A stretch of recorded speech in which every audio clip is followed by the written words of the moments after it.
Assalamualaikum warahmatullahi wabarakatuh. Selamat pagi pemirsa, selamat pagi Mega. Selamat pagi Angel. Selamat hari Minggu. Bagaimana ada rencana hari ini? Ada rencana jalan-jalan tapi sambil olahraga. Seperti ada informasi yang tenang. Nah, itulah yang kita tunggu-tunggu ya. Dan Mega dan juga pemirsa, selain 3 berita tadi, kami juga hadir tentu saja dan beragam informasi menarik lain bersama saya, Angelika DF Hagel. Dan saya Mega Latu, inilah Lintasan News Pagi. Akhir pekan, selengkapnya.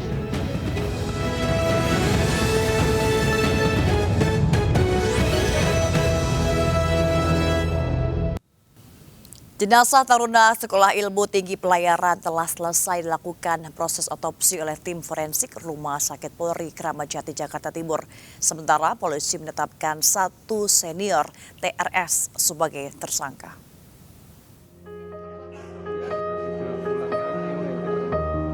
Jenazah taruna Sekolah Ilmu Tinggi Pelayaran telah selesai dilakukan proses otopsi oleh tim forensik Rumah Sakit Polri Kramat Jati, Jakarta Timur.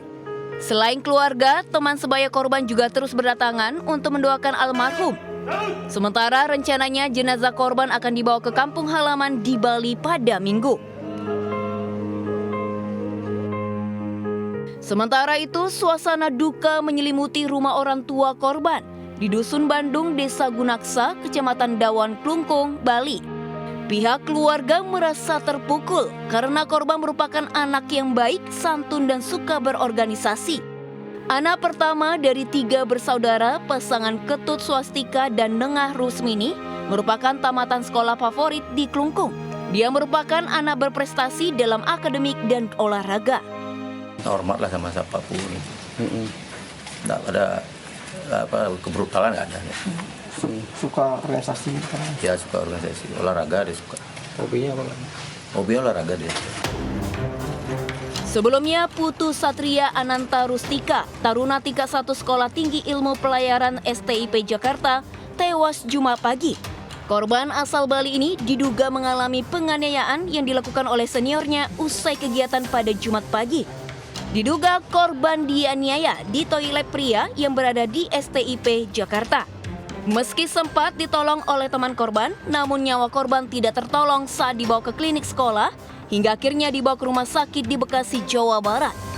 Serangkaian penyelidikan juga telah dilakukan pihak kepolisian untuk mengetahui kronologis serta penyebab kematian korban. Dari Jakarta dan Klungkung, Bali, tim liputan melaporkan.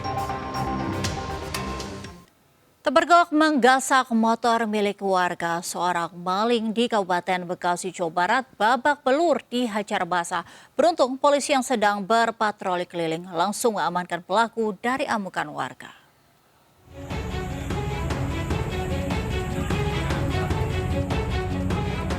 Seorang pelaku pencurian sepeda motor babak belur dihajar warga usai kepergok hendak mencuri motor di Jalan Lapangan Kobra, Desa Setia Dharma, Kecamatan Tambun Selatan, Kabupaten Bekasi, Jawa Barat. Kejadian berawal saat pemilik motor sedang membeli makanan, namun korban lupa mencabut kunci kontak motornya. Melihat kunci kontak masih menempel, pelaku yang berjalan kaki langsung naik ke motor korban. Namun saat akan menyalakan mesin motor, malah terpergok pemilik motor yang berteriak dan mengundang massa.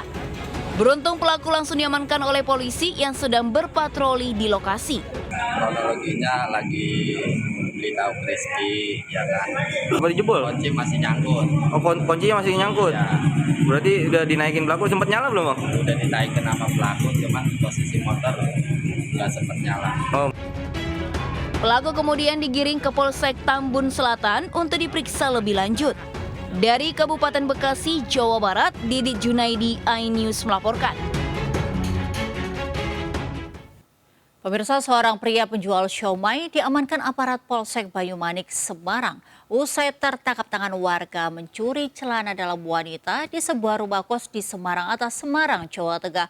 Polisi yang memeriksa kamar pelaku menemukan 600 lebih celana dalam wanita hasil pencurian selama 1 tahun.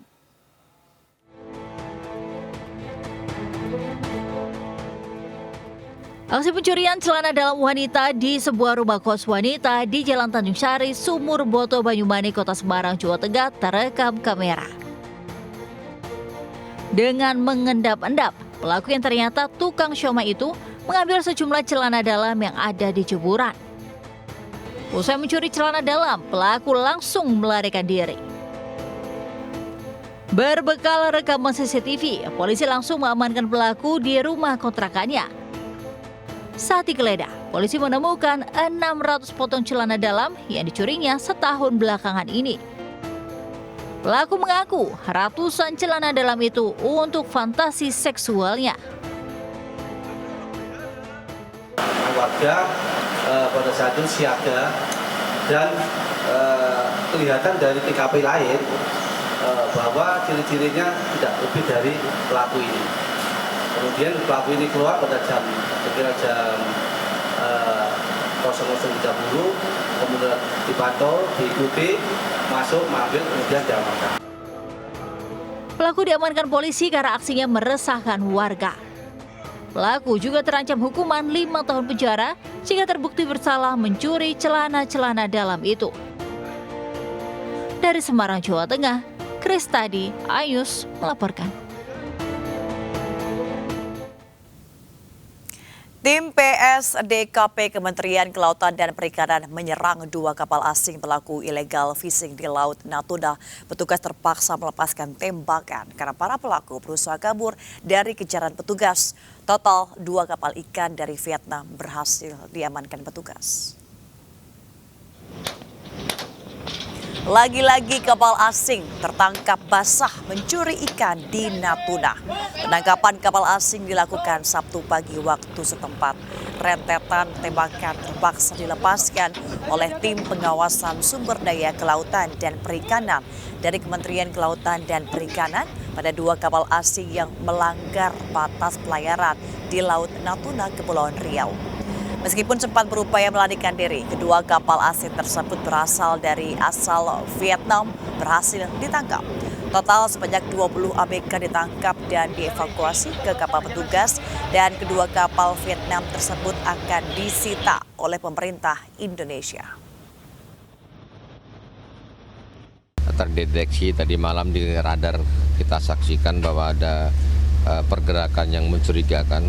Paginya kita lakukan intercept. Terbukti ada 2 kapal Vietnam yang sedang melakukan pencurian ikan dan langsung kita lakukan tindakan di laut. Sebuah bus terlibat kecelakaan dengan sebuah truk di Jalan Nasional Jogjawates, Kabupaten Kulon Progo, Yogyakarta. 2 penumpang bus dilaporkan meninggal dunia, sementara belasan lainnya mengalami luka-luka dan dilarikan ke rumah sakit terdekat.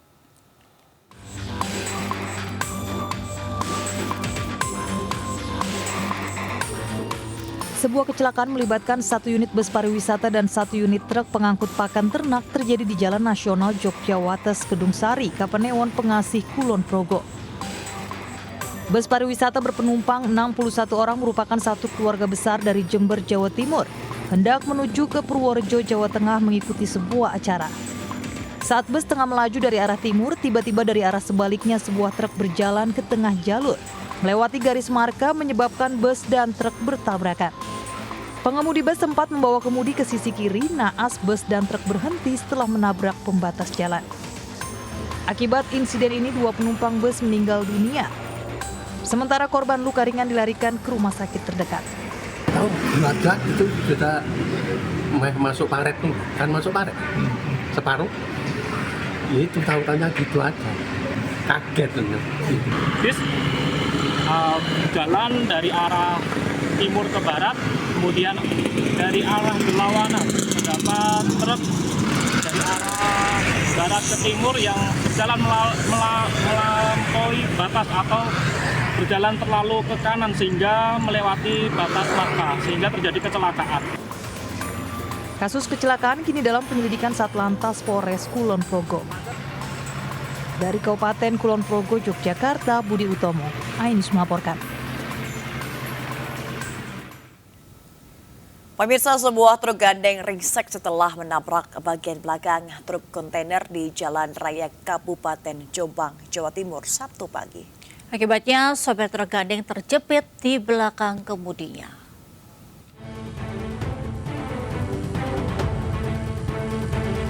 Tim BPBD berupaya mengevakuasi sopir truk gandeng Suliswanto 39 tahun yang terjepit di ruang kemudi usai terlibat kecelakaan dengan truk kontainer di Jalan Raya Kabupaten Jombang, Jawa Timur.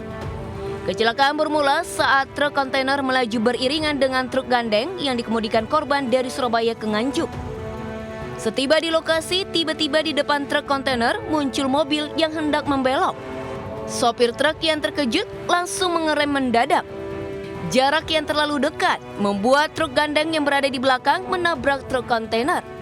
Truk gandeng mengalami ringsek di bagian depan. Ada kendaraan menyeberang sehingga ada kendaraan truk kontainer bermuatan beras mengerem mendadak dan di belakangnya menabrak di belakang bagian truk kontainer. Setelah lebih dari 1 jam, korban berhasil dievakuasi. Korban mengalami luka parah pada kaki langsung dilarikan ke RSUD Jombang. Kasus kecelakaan ini telah ditangani pihak Satlantas Polres Jombang. Dari Jombang, Jawa Timur, Mukhtar Bagus, iNews melaporkan. Pemirsa, tidak kuat menanjak akibat membawa muatan batu granit dengan berat 29 ton. Truk kontainer terbalik di flyover Jalan Ahmad Yani menuju Pekayon, Kota Bekasi, Jawa Barat, menimpa minibus di belakangnya. Proses evakuasi menyebabkan kemacetan hingga Sabtu malam. Tidak kuat menanjak di flyover dan alami remblong. Truk kontainer berjalan mundur dan terbalik di Jalan Ahmad Yani, flyover menuju Pekayon, Kota Bekasi, Jawa Barat, Sabtu siang. Peti kemas bermuatan batu granit dari Tanjung Priok terguling menimpa satu mobil di belakangnya. Kondisi mobil tertimpa peti kemas mengalami ringsek di bagian depan. Beruntung 4 penumpang di dalamnya selamat namun mengalami kondisi syok. Untuk mengevakuasi mobil dan truk kontainer peti kemas yang menutup jalan di flyover, kepolisian mengerahkan 2 alat berat kren ke lokasi. Evakuasi sempat terkendala lantaran muatan seberat 29 ton yang mengakibatkan kren tak kuat mengangkat peti kemas. Ke kiri. Oh, langsung Karena terbalik. kalau kita dilurusin banyak korban, di belakang macet. Berarti banding setir ke kiri tadi bang ya? Iya. Timpanya tadi berapa mobil bang kelihatannya bang? 1 doang. Akibat ini berat. Oh, muatan berlebihan bang itu bang ya? Situasi jalan raya menanjak, kemudian kendaraan berjalan mundur. Pengemudi mengambil inisiatif membuang ke kiri sehingga membentur pagar gadril pembatas jalan. Dalam waktu yang bersamaan, peti kemas tersebut melintir kanan sehingga roboh menimpa 2 kendaraan. Kecelakaan truk kontainer peti kemas bermuatan batu granit hingga terbalik menutup jalan dan menimpa mobil ini pun menyebabkan kemacetan belasan kilometer di Jalan Ahmad Yani Bekasi hingga Sabtu malam. Dari Bekasi, Jawa Barat, Rahmat Hidayat, iNews melaporkan. Pemirsa, korban penipuan program Sejuta Rumah di Maluku mendapat pendampingan dari RPA Partai Perindo. Korban diduga ditipu oleh sejumlah oknum kementerian, PNS, dan pegawai BUMN. Warga Ambon, Betty Pati Kaihatu, mendapat bantuan hukum dari RPA Perindo atas kasus dugaan penipuan program Sejuta Rumah oleh oknum Direktorat Jenderal Kementerian ATR BPN dan oknum pegawai BUMN. Dugaan penipuan terjadi pada perjanjian kerjasama pelaksanaan pembangunan rumah sederhana bersubsidi untuk pegawai negeri sipil di lingkungan pemerintah Provinsi Maluku. Wanita berusia 67 tahun ini mengaku dirugikan hingga 800 miliar rupiah dari perjanjian kerjasama pembangunan rumah sederhana sehat sebanyak 4.000 unit. Yang terjadi adalah bank pelaksana mencairkan dana itu, sedangkan dia tidak melakukan atau tidak memproses data daripada konsumen ini.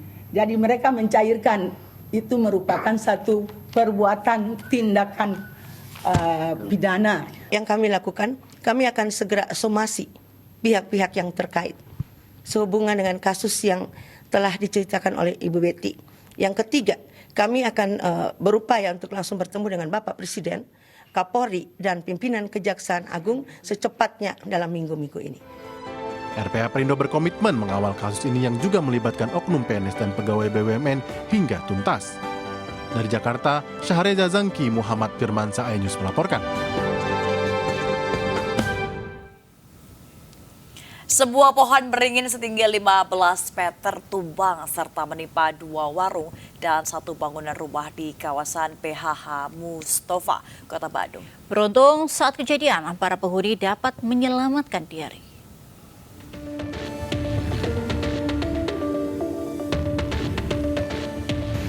Hujan deras disertai angin kencang membuat sebuah pohon beringin berdiameter 4 meter setinggi 15 meter ini menimpa bangunan rumah hingga hancur. Dahan pohon juga menimpa 2 bangunan warung yang berada di dekat pohon tersebut. Tumbangnya pohon ini membuat akses keluar masuk kampus terhalang.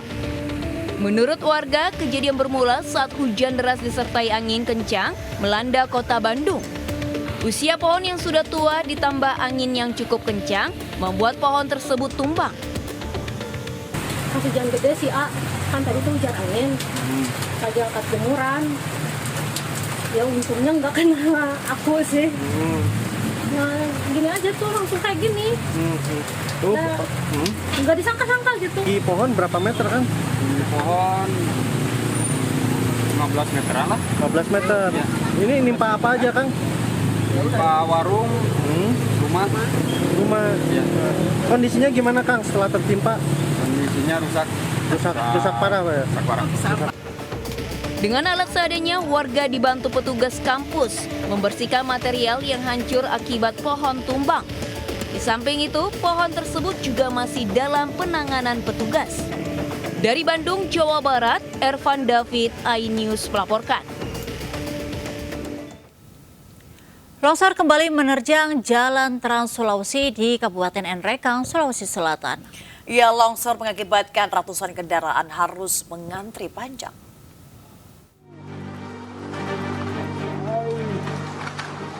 Detik-detik longsor yang menerjang Jalan Trans Sulawesi Poros Nrekang Sidrap Pinrang. Tepatnya di kilometer 4 di Dusun Riso, Desa Pinang, Kecamatan Nrekang, Sulawesi Selatan terekam kamera.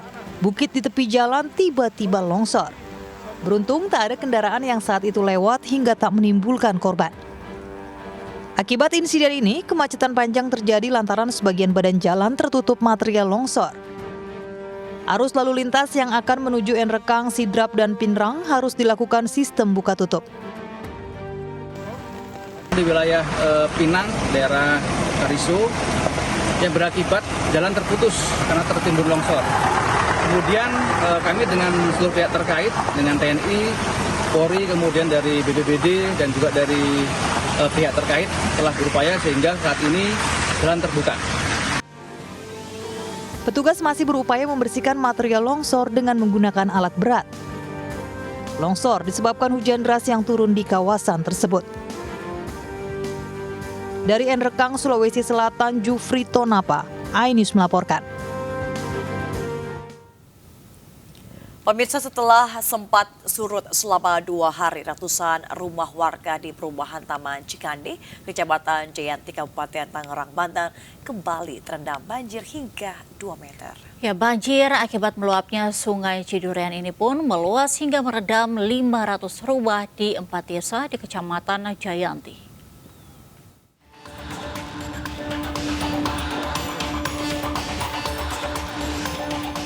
Banjir hingga ketinggian 2,5 meter kembali merendam 300 rumah warga di perumahan Taman Cikande, Kecamatan Jayanti, Kabupaten Tangerang, Banten, Sabtu sore. Warga yang sebelumnya sempat pulang ke rumah, kini terpaksa mengungsi kembali ke balai warga dan tenda pengungsian yang didirikan Kecamatan Jayanti. Banjir akibat luapan Sungai Cidurian ini semakin meluas hingga merendam 500 rumah di 4 desa di Kecamatan Jayanti. Selain melumpuhkan aktivitas, warga mengaku merugi lantaran banjir kerap kali terjadi, merusak barang berharga mereka. Kemarin sempat 2 hari banjir, 2 hari surut, kemudian hari Jumat datang lagi itu malah lebih gede dari yang pertama. Udah sempat bersih, udah pulang lagi, ternyata banjir lagi yang ngungsi. Perlu ada normalisasi Ciberem dan Cidurian, kemudian juga perlu ada penanggulan atau pemasangan tanggul pancang atau seat pile sepanjang Ciberem dan Cidurian. Kemudian juga khusus untuk wilayah Taman Cikande ini perlu ada kantung air atau ada danau buatan. Pemkab Tangerang bersama Balai Besar Wilayah Sungai Cidurian rencananya akan melakukan normalisasi agar banjir tak kembali terjadi. Dari Kabupaten Tangerang, Banten, Aimarani, Ainis melaporkan. Pemirsa, Badan SAR Nasional terus melakukan pencarian terhadap 2 korban yang dinyatakan hilang terseret arus saat terjadi bencana banjir bandang di Kabupaten Luwu, Sulawesi Selatan. Ya, bencana banjir dan longsor yang melanda 13 kecamatan menyebabkan 10 korban jiwa.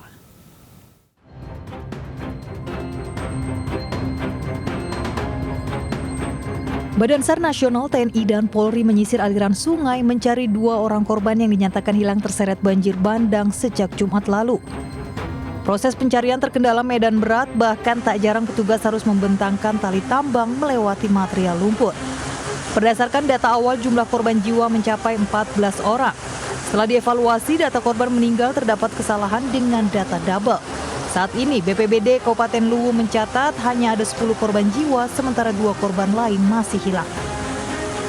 Proses pencarian korban difokuskan di Desa Kaili dan Desa Poringan, Kecamatan Suli Barat.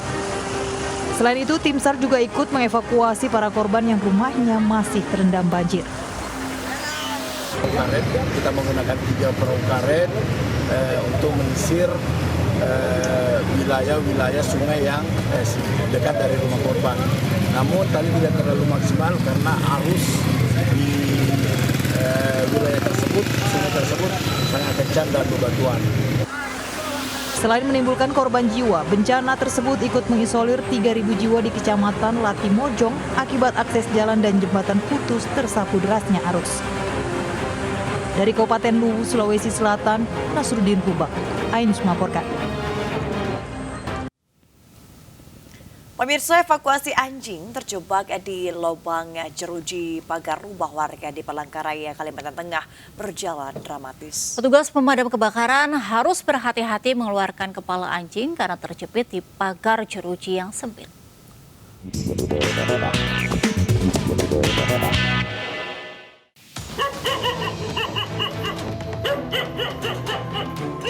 Tim rescue damkar yang mendapat laporan warga langsung berupaya mengevakuasi seekor anjing yang terjebak di pagar rumah warga Jalan Patih Rumbi, Palangkaraya, Kalimantan Tengah. Evakuasi berjalan dramatis karena bagian kepala anjing terjepit dalam jeruji pagar berbentuk bulat dan sempit. Petugas harus berhati-hati dan secara perlahan mengeluarkan kepala anjing sambil memberinya air minum. Setelah berupaya selama 20 menit, tim rescue damkar akhirnya berhasil mengevakuasi kepala anjing tersebut keluar dari jeruji pagar.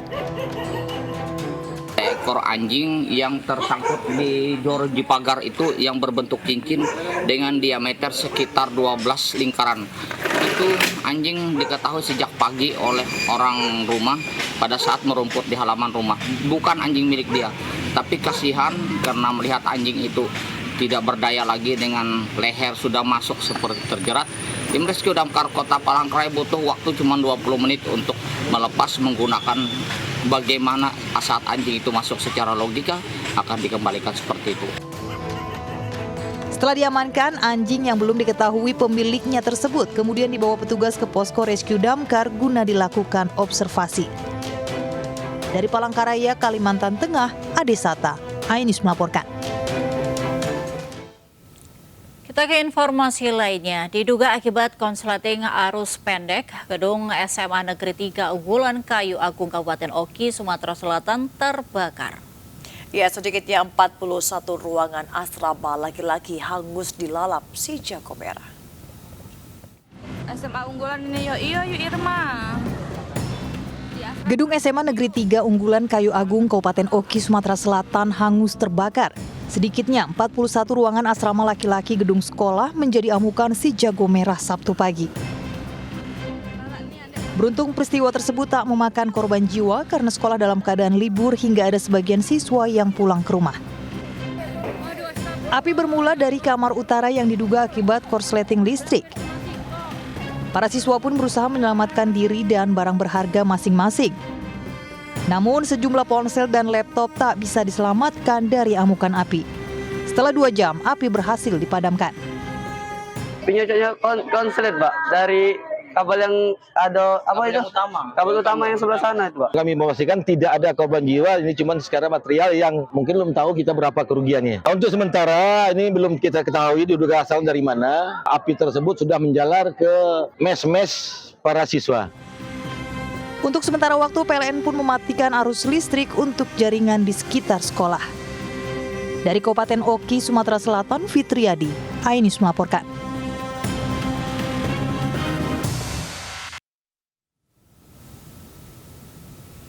Sementara sebuah bangunan hotel di pusat kota Buntok, Kabupaten Barito Selatan, Kalimantan Tengah juga terbakar. Beruntung saat terbakarnya hotel berlantai 2 yang memiliki 39 kamar tersebut tidak terdapat korban jiwa.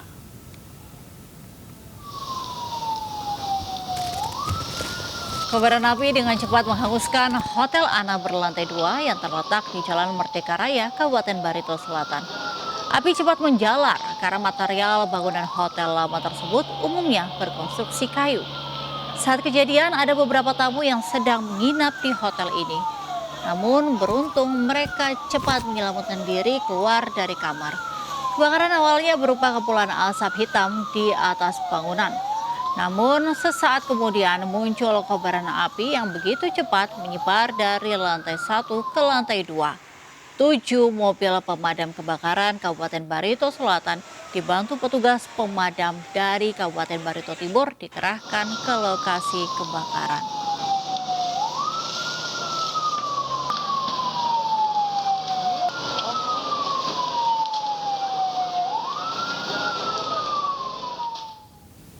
Pemirsa, RPA Partai Perindo menggelar halal bihalal dan santunan terhadap puluhan anak yatim dan duafa di Jakarta Selatan.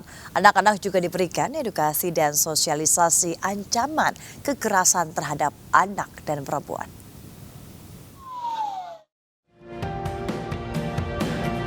Relawan perempuan dan anak RPA Perindo menggelar halal bihalal bersama puluhan anak yatim dan duafa di Yayasan Al-Waqfiyah Tebet, Jakarta Selatan. Halal bihalal ini menjadi bagian dari program Dekat dengan Anak. RPA Perindo juga memberikan edukasi dan sosialisasi tentang ancaman terhadap perempuan dan anak.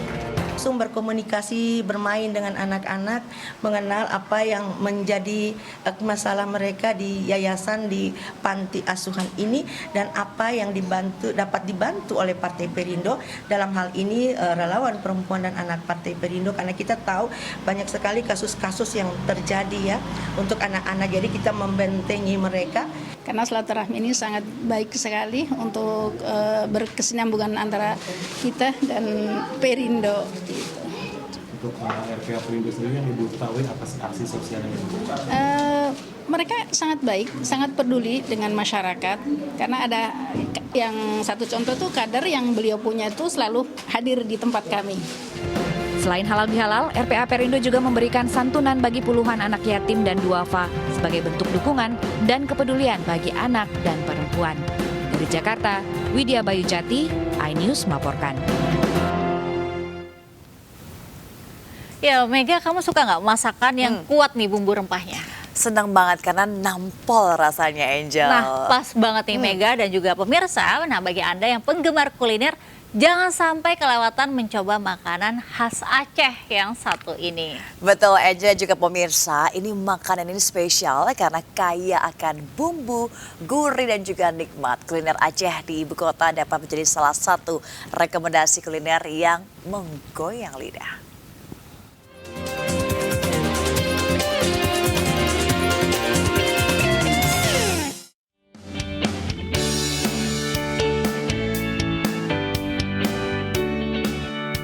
Aceh kaya dengan berbagai kuliner. Nah, salah satu rumah makan di kawasan Cipete, Jakarta Selatan ini menyajikan berbagai makanan tradisional khas Aceh, salah satunya yang favorit mie Aceh. Dimasak dengan berbagai bumbu dan rempah pilihan seperti kapulaga, jahe, dan kemiri, membuat cita rasa mie Aceh begitu menggoyang lidah. Selain mie Aceh, restoran ini juga menyajikan berbagai menu khas Serambi Mekah lainnya, seperti sate matang dengan kuah kuning bumbu kacang, ayam tangkap, kari ayam, nasi gurih, hingga kopi sangger dengan biji kopi gayo.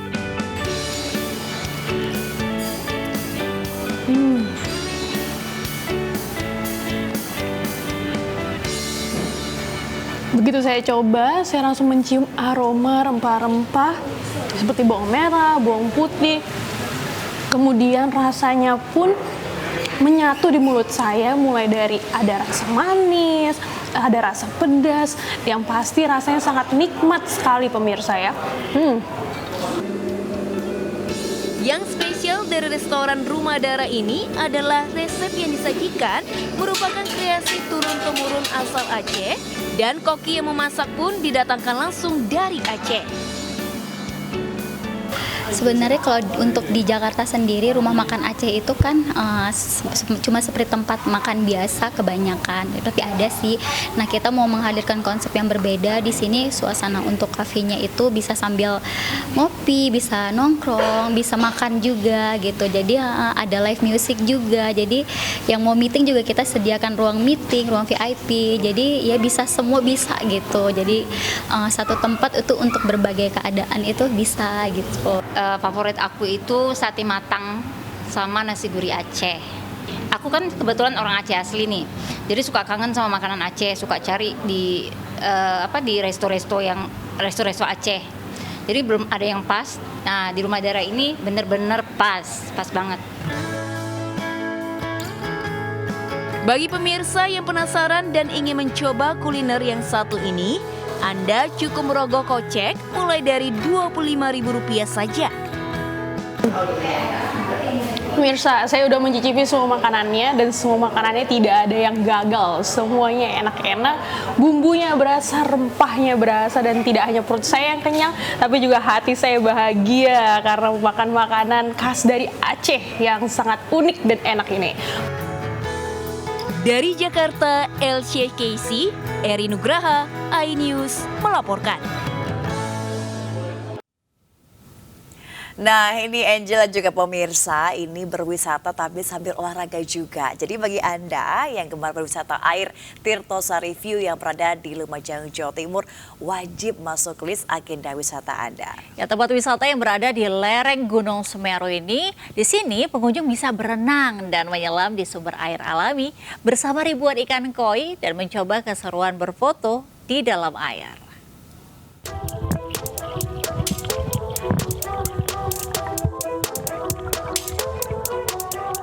Berenang dan menyelam bersama ribuan ikan di kolam dengan sumber air alami, hingga berfoto di dalam air layaknya model. Inilah keseruan di Tirtosari View yang berada di Desa Penanggal, Kecamatan Candipuro, Lumajang, Jawa Timur.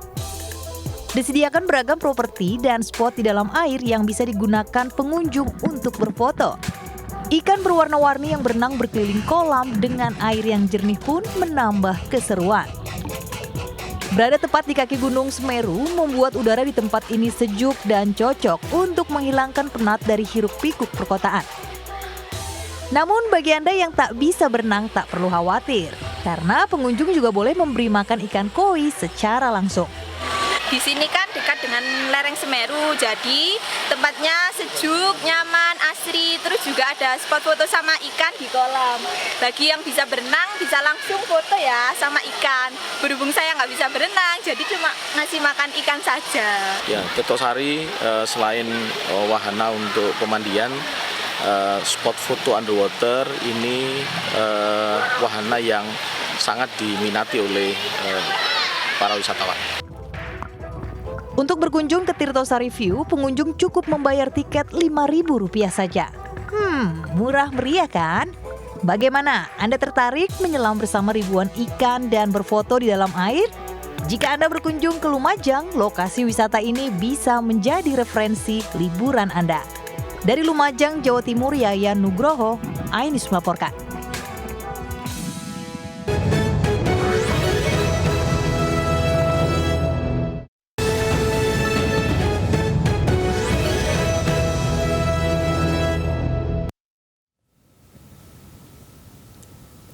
Kembali lintas lanjut pagi akhir pekan pemirsa, seorang pemulung yang juga tukang becak di Ponorogo, Jawa Timur naik haji tahun ini. Ya, ia mengaku menabung selama 26 tahun sebanyak Rp2.000 setiap hari.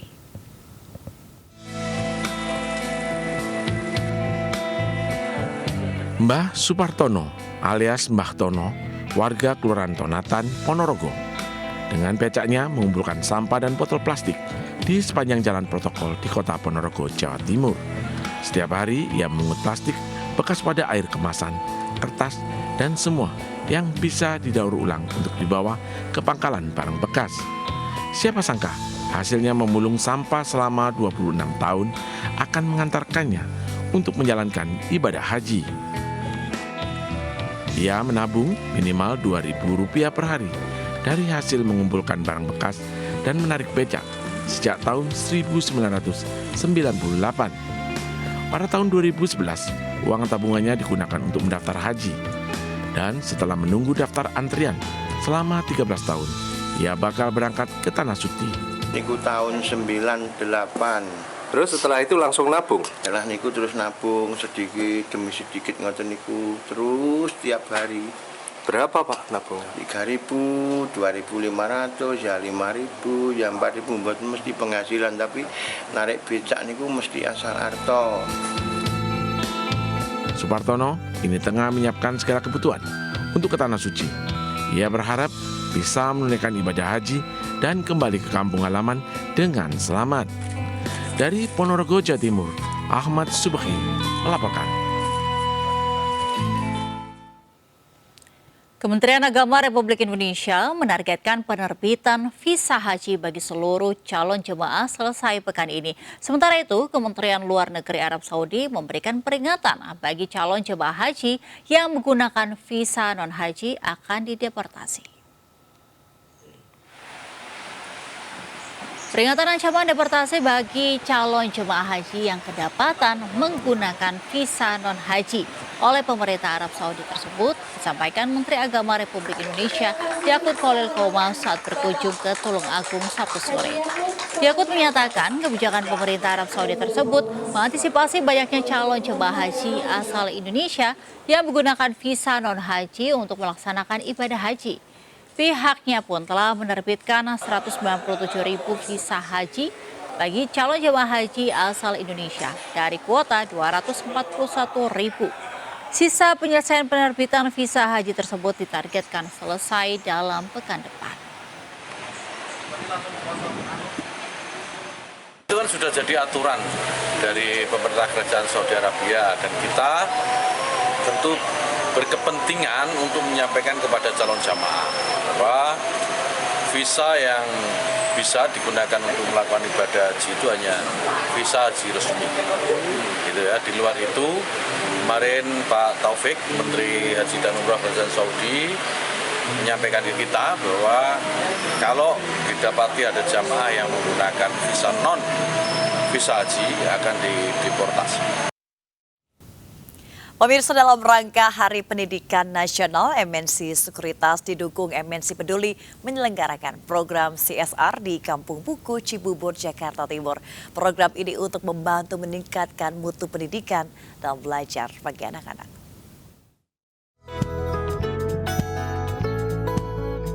Anak-anak Kampung Buku Cibubur, Jakarta Timur bergembira dan senang dengan kedatangan tim MNC Sekuritas.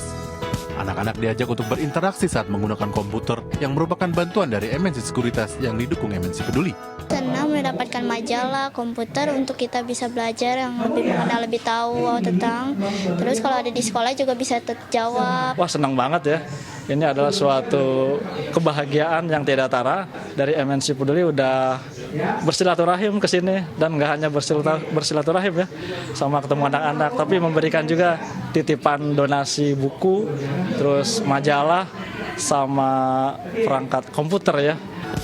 Mengangkat tema cerdas dengan teknologi, MNC Sekuritas mendonasikan 10 unit personal komputer untuk digunakan sebagai fasilitas pembelajaran digital bagi anak-anak. Ini suatu berkat juga untuk kami, ya semoga bisa bermanfaat untuk anak-anak di sini sehingga mereka bisa belajar lebih giat dan rajin lagi.